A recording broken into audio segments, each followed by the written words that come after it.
अल्लाह अज़्ज़ा व जल्ला की रज़ा पाने सवाब आखिरत कमाने की गर्ज दर्स करूँगा, आप भी नियत कर लीजिए, सुनूँगा इंशाअल्लाह अज़्ज़ा व जल्ला। अल्हम्दुलिल्लाहि रब्बिल आलमीन वस्सलातु वस्सलामु अला सय्यिदिल मुरसलीन अम्मा बाद फ़अऊज़ु बिल्लाहि मिनश शैतानिर रजीम बिस्मिल्लाहिर रहमानिर रहीम यस्सलातु वस्सलामु अलैका या रसूल अल्लाह व अला आलिका व अस्हाबिका या हबीब अल्लाह सलातु वस्सलामु अलैका या नबी अल्लाह व अला आलिका व अस्हाबिका या नूर अल्लाह। फरमाने मुस्तफ़ा सल्लल्लाहु तआला अलैहि वसल्लम इसका खुलासा है, जो मुझ पर रोज़े जुमा दुरूद शरीफ पढ़ेगा मैं क़यामत के दिन उसकी शफ़ाअत करूँगा। सुब्हान अल्लाह।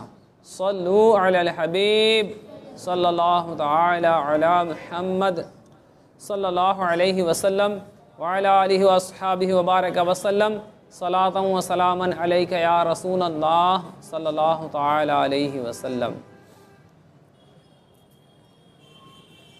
अज़ान से पहले यह दुरूद पाक पढ़िए।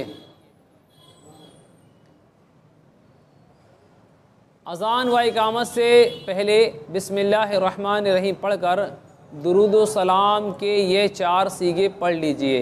अस्सलातु वस्सलामु अलैका या रसूल अल्लाह व अला आलिका व अस्हाबिका या हबीब अल्लाह, अस्सलातु वस्सलामु अलैका या नबी अल्लाह व अला आलिका व अस्हाबिका या नूर अल्लाह।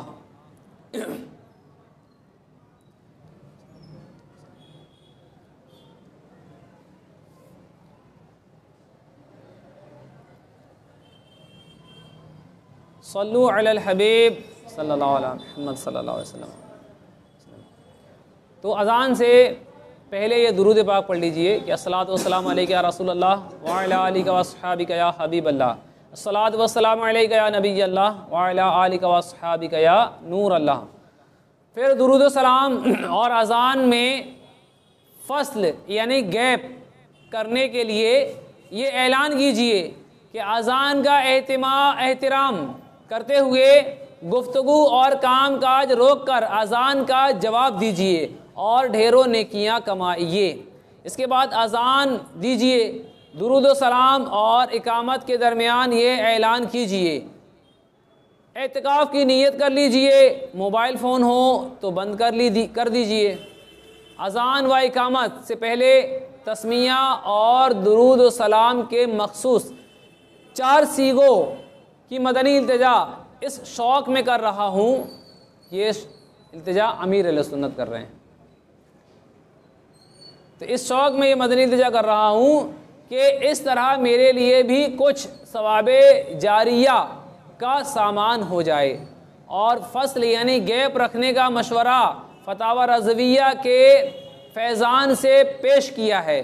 चुनांचे एक इस्तिफ्ता के जवाब में इमाम अहले सुन्नत रहमतुल्लाहि ताला अलैह फरमाते हैं, दुरूद शरीफ क़ब्ले इकामत पढ़ने में हरज नहीं, इकामत से पहले दुरूद शरीफ पढ़ने में हरज नहीं, मगर इकामत से फ़स्ल यानी फ़ासिला या अलाहदगी चाहिए, यानी थोड़ा गैप हो, या दुरूद शरीफ की आवाज़ इकामत से ऐसी जुदा, मिसाल के तौर पर दुरूद शरीफ की आवाज़ इकामत की बनिस्बत कुछ पस्त हो के इम्तियाज़ रहे और आवाम को दुरूद शरीफ जुज़ए इकामत यानी कि इकामत का हिस्सा ना मालूम हो, इसलिए एक साथ एक आवाज़ में दुरूद और इकामत एक साथ ना कही जाए।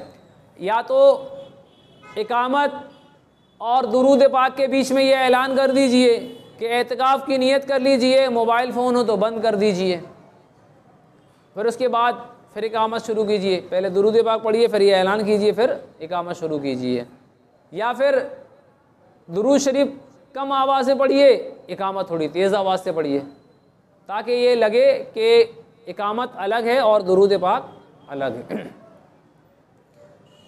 अब किसी के जहन में वसवसा आए कि सरकार मदीना सल्लल्लाहु अलैहि वसल्लम की हयात ज़ाहिरी के दौर में खुलफाए राशिदीन अलैहिम रिदवान में अज़ान से पहले दुरूद शरीफ नहीं पढ़ा जाता था, लिहाजा ऐसा करना बुरी बिदअत और गुनाह है।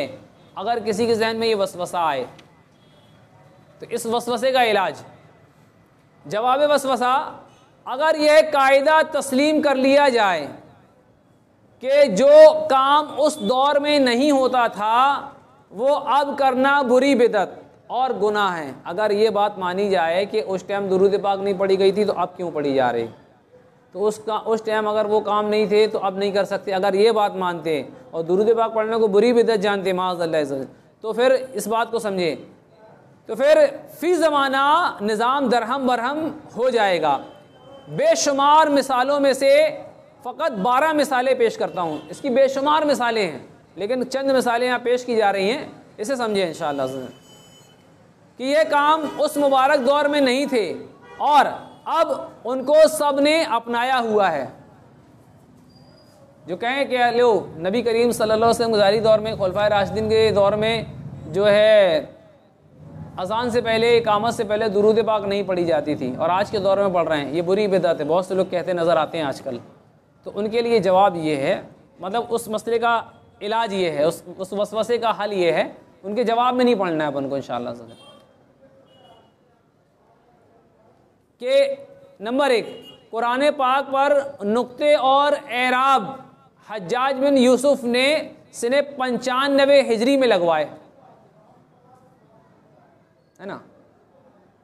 उस टाइम तक कोई भी खुलफाए राशिदीन बज़ाहिर दुनिया में तशरीफ़ फरमा नहीं थे, वल्लाहु आलम। नंबर 2, हज्जाज बिन यूसुफ ने, इसी ने ख़त्म आयत पर अलामात के तौर पर नुक्ते लगवाए, आयत ख़त्म हो तो नुक्ते जो लगाए गए हज्जाज बिन यूसुफ ने, इसी हज्जाज बिन यूसुफ के दौर में लगवाए गए। कुरान पाक की छपाई, ये पहले छपा हुआ नहीं आता था, आका अलैहिस्सलाम को ज़ाहिरी दौर में कुरान पाक प्रिंट छपता नहीं था, लेकिन आज छप रहा है। मस्जिद के वस्त में इमाम के खड़े रहने के लिए ताकनुमा मेहराब पहले ना थी, वलीद मरवानी के दौर में सैयदना उमर बिन अब्दुल अजीज़ रज़ियल्लाहु तआला ने ईजाद की, जहाँ इमाम खड़ा होकर इमामत करता है, मेहराब नुमा बनाते हैं ना, पहले नहीं था, खुलफाए राशिदीन के दौर में भी नहीं था।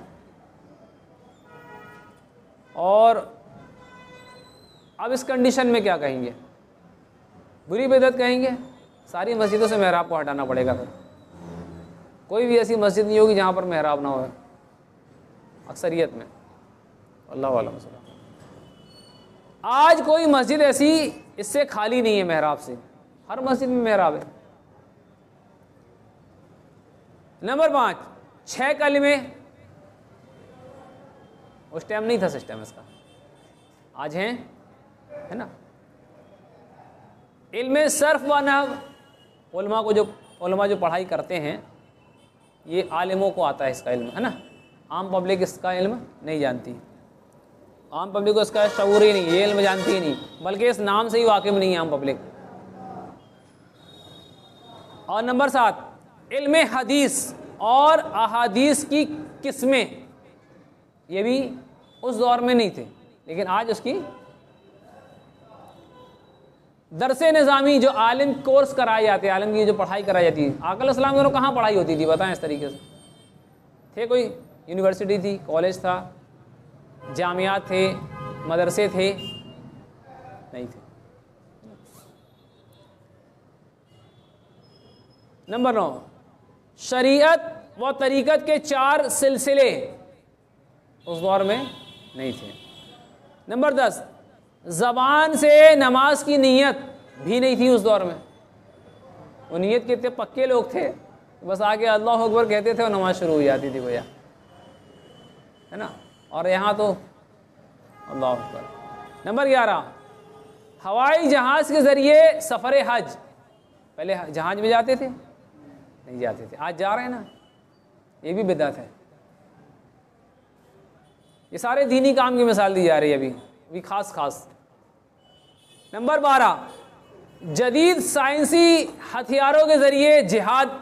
पहले जिहाद कैसे होता था और आज, है ना, अल्लाह। ये सारे काम उस मुबारक दौर में नहीं थे, लेकिन अब इन्हें कोई गुनाह नहीं कहता। तो आखिर अजान और इकामत से पहले मीठे मीठे आका सल्लल्लाहु अलैहि वसल्लम पर दुरूद व सलाम पढ़ना ही क्यों बुरी बिदअत है और गुनाह क्यों हो गया ये? अल्लाहु अकबर। याद रखिए, किसी मामले में अदम जवाज़ की दलील ना होना खुद दलील जवाज़ है। किसी मामले में किसी चीज़ के नाजायज़ होने की दलील ना होना, ये खुद ही पता चल गया कि वो चीज़ जायज़ है।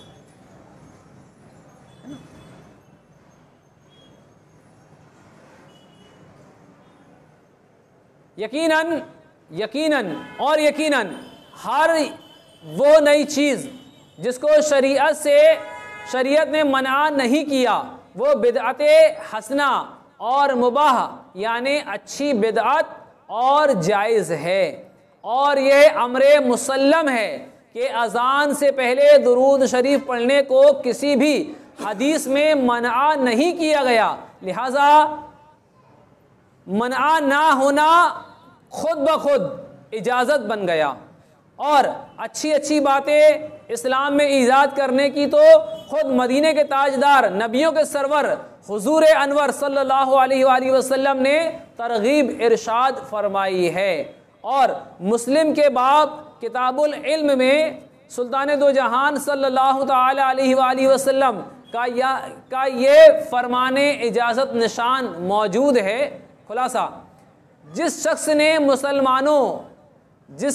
ने मुसलमानों में कोई नेक तरीका जारी किया और उसके बाद उस तरीके पर अमल किया गया तो उस तरीके पर अमल करने वालों का अज्र भी उसके यानी कि जारी करने वाले के नामे आमाल में लिखा जाएगा और अमल करने वालों के अज्र में कमी नहीं होगी।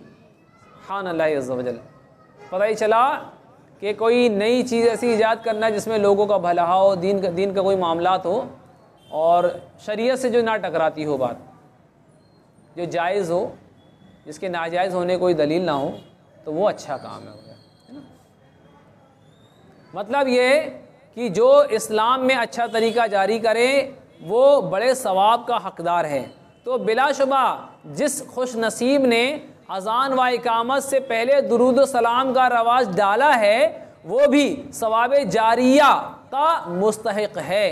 क़यामत तक जो मुसलमान इस तरीके पर अमल करते रहेंगे उनको भी सवाब मिलेगा और जारी करने वाले को भी मिलेगा, यानी मिलता रहेगा इनको भी सवाब, और दोनों के सवाब में कोई कमी नहीं होगी।